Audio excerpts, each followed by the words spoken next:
अगला प्रश्न है अपना, कैलेंडर वर्ष 2024 में भारत के विदेशी व्यापार के संदर्भ में निम्न कथनों पर ध्यान दीजिए।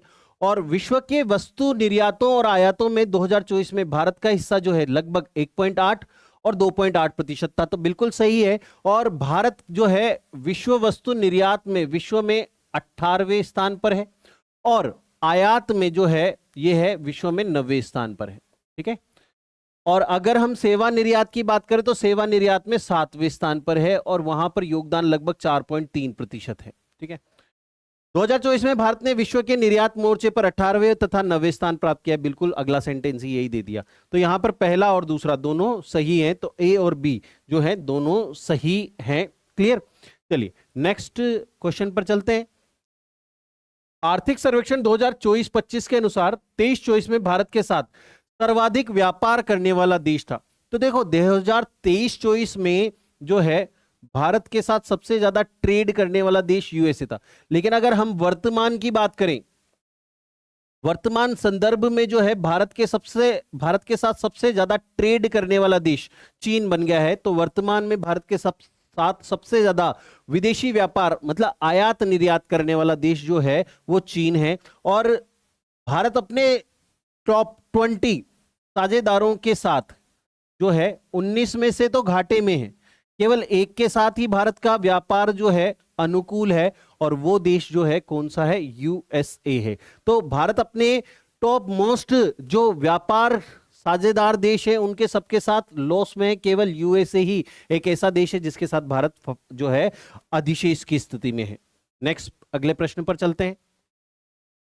भुगतान संतुलन खाते में अदृश्य मद से तात्पर्य क्या है? तो देखो भुगतान संतुलन क्या होता है, तो किसी भी देश के द्वारा एक वर्ष की अवधि में समस्त विश्व के साथ किए गए आर्थिक लेन देन के लेखे जोखे को बीओपी या भुगतान संतुलन कहा जाता है। और भुगतान संतुलन में दो तरह के खाते मेंटेन किए जाते हैं, एक तो किया जाता है चालू खाता और एक किया जाता है पूंजी खाता।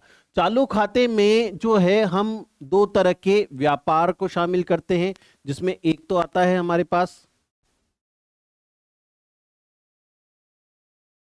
दृश्य व्यापार या दृश्य वस्तुओं का व्यापार और एक आता है अदृश्य वस्तुओं का व्यापार। तो दृश्य वस्तुओं में ऐसी वस्तुओं के आयात निर्यात को शामिल किया जाता है जिसको हम देख सकते हैं, छू सकते हैं।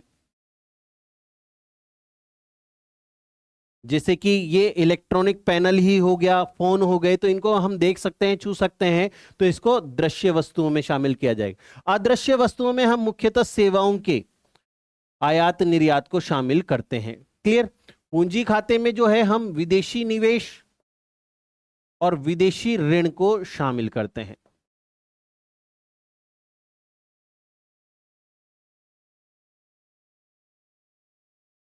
क्लियर। चलिए, तो भुगतान संतुलन में अदृश्य मदों का तात्पर्य जो है सेवाओं के लेन देन से होता है। ठीक। चलिए नेक्स्ट बात करते हैं अपन, कौन से वर्ष में भारत ने प्रथम विदेश व्यापार नीति जारी की? तो भारत के द्वारा पहली विदेश व्यापार नीति वर्ष 1992 में जारी की। जब 1991 में भारत में आर्थिक संकट आया तो उस समय जो है भारत के द्वारा उससे उभरने के लिए भारत ने अपनी अर्थव्यवस्था के द्वार पूरी वैश्विक अर्थव्यवस्थाओं के लिए खोल दिए और यहां पर पहली बार भारत के द्वारा विदेश व्यापार नीति जारी की गई। और विदेश व्यापार नीति निर्माण का कार्य डीजीएफटी के द्वारा किया जाता है और भारत के द्वारा 5 वर्ष के लिए जो है विदेश व्यापार नीति जारी की जाती है। वर्तमान में जो विदेश व्यापार नीति है ये 2023 से लागू है, जो कि 2028 तक लागू रहेगी। इसको नई विदेश व्यापार नीति एफटीपी या एक्जिम पॉलिसी के नाम से भी जाना जाता है। ठीक है, एक्जिम के नाम से भी जाना जाता है। एफटीपी का मतलब है फॉरेन ट्रेड पॉलिसी और एक्जिम का एक्सपोर्ट इंपोर्ट नीति, जो एक ही है। ठीक है, तो यहां पर राइट आंसर 1992 होगा। नेक्स्ट बात करें हम, विदेश व्यापार नीति 2023 का कौन सा लक्ष्य है? तो देखो विदेश व्यापार नीति 1 अप्रैल 2023 से लागू है और इसे भारत के वाणिज्य उद्योग मंत्रालय के मंत्री पीयूष गोयल द्वारा लागू किया गया। और इसका मुख्य उद्देश्य जो है भारत के निर्यातों को जो है 2030 तक 2 ट्रिलियन यूएस डॉलर के आंकड़े तक ले जाना है, जो वर्तमान में 750 बिलियन डॉलर है। तो यहां पर भारत के कुल निर्यातों को 2030 तक 2 ट्रिलियन अमेरिकी डॉलर तक ले जाना है, जो कि वर्तमान में 750 बिलियन डॉलर के आंकड़े पर है। तो यहां पर जो है राइट आंसर पहला ही हो जाएगा, बाकी गलत है। ठीक है, चलिए नेक्स्ट बात करें। भारत में 1950 के बाद निम्न में से किस वर्ष में या वर्षों में भारत का भुगतान संतुलन अनुकूल था? तो दो साल ऐसे हैं, एक तो 1972 73 और एक 1976 77। दो साल ऐसे हैं जिनमें भारत का भुगतान संतुलन अनुकूल रहा है, बाकी सब समय भारत का जो भुगतान संतुलन है वो प्रतिकूल अवस्था में ही रहा है।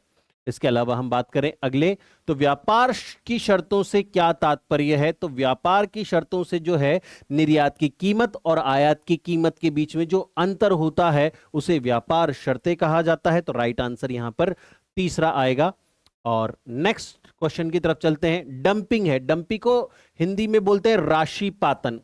राशि पातन क्या होता है? तो जब कोई देश अपनी किसी वस्तु को अपने घरेलू बाजार में जिस कीमत पर बिक रही है उससे भी कम कीमत पर किसी दूसरे देश में बेचने को तैयार हो जाता है, क्योंकि वो चाहता है कि उस देश का घरेलू उद्योग जो वस्तुएं बना रहा है वो खत्म हो जाए और हमें वहां का मार्केट भी मिल जाए। जैसे कि चाइना ने किया शुरुआत में भारत में, उसने बहुत सस्ते चाइनीज फोन बेचे और चाइनीज फोन बेचकर उसने क्या किया, भारत में जितनी भी मोबाइल निर्माता कंपनी थी जो महंगे फोन बना रही थी, तो यहां पर सस्ते मोबाइल लाकर चाइना ने क्या किया, इंडिया की मोबाइल जो है फैक्ट्रीज को बंद करवा दिया और अब पूरे इंडिया में जो है ओनली चाइनीज फोन या सैमसंग या फिर आईफोन चलते हैं, इंडिया के फोन बहुत कम हो गए हैं। तो डंपिंग इसे कहा जाता है। तो क्या होता है डंपिंग? तो विदेशी बाजारों में न्यूनतम कीमत पर उत्पादों की बड़ी मात्रा में बिक्री करना जो है क्या कहलाता है? डंपिंग कहलाता है। हिंदी में राशिपातन इसको कहा जाता है। नेक्स्ट बात करते हैं।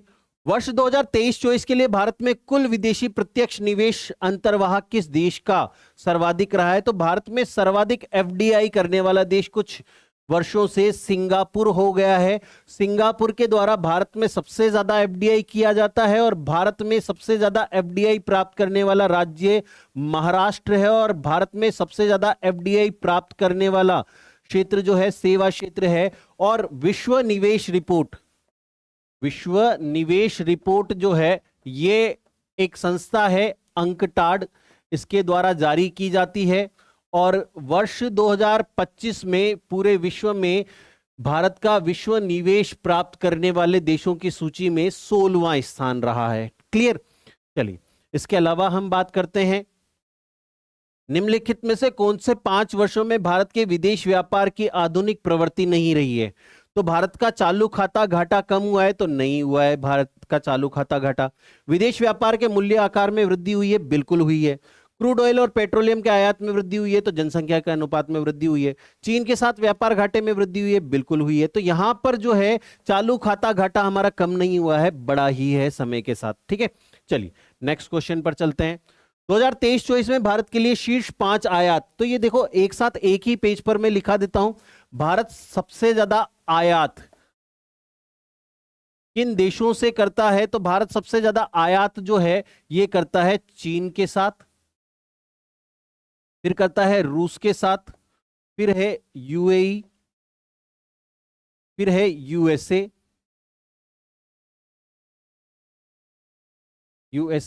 और फिर है सऊदी अरब। तो ये 5 ऐसे देश हैं जिनके साथ भारत जो है सबसे ज्यादा जो है क्या करता है, आयात करता है। अगर वस्तुओं की आयात की मैं बात करूं वस्तु, तो भारत सबसे ज्यादा जो आयात करता है ये करता है कच्चा पेट्रोलियम, क्रूड ऑयल जिसको बोलते हैं। ठीक है, कच्चा पेट्रोलियम सबसे ज्यादा जो है भारत के द्वारा आयात किया जाता है। नंबर 2 पर सोना है, नंबर 3 पर पेट्रोलियम उत्पाद है। ठीक है, इसके अलावा निर्यात क्या करता है भारत, या निर्यात सबसे ज्यादा किसको करता है? तो निर्यात में सबसे ज्यादा निर्यात करने वाले देश जो है यह है यूएसए, फिर है यूएई, फिर है नीदरलैंड, फिर है यूके। तो ये 4 ऐसे देश हैं जिनको भारत सबसे ज्यादा निर्यात करता है। और वस्तुएं सबसे ज्यादा क्या करता है? तो इंजीनियरिंग उत्पाद भारत सबसे ज्यादा करता है। देन फिर इसके बाद जो है पेट्रोलियम उत्पाद, इंजीनियरिंग वस्तुएं, सॉरी इलेक्ट्रॉनिक वस्तुएं, इनका सबसे ज्यादा जो है भारत के द्वारा निर्यात किया जाता है। ठीक, तो अगले कुछ प्रश्न इसी के आसपास से आएंगे।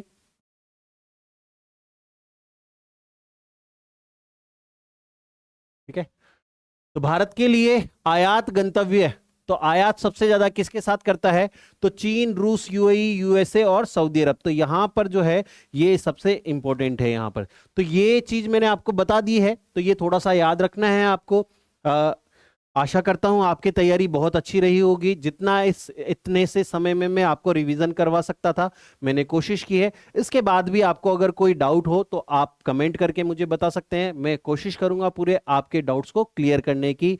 आपके एग्जाम में आप बहुत अच्छी तरह से पेपर दें और हम आशा करते हैं आपका सिलेक्शन हो। इसी शुभकामनाओं के साथ आज के लिए इतना ही, फिर मिलते हैं, तब तक के लिए धन्यवाद।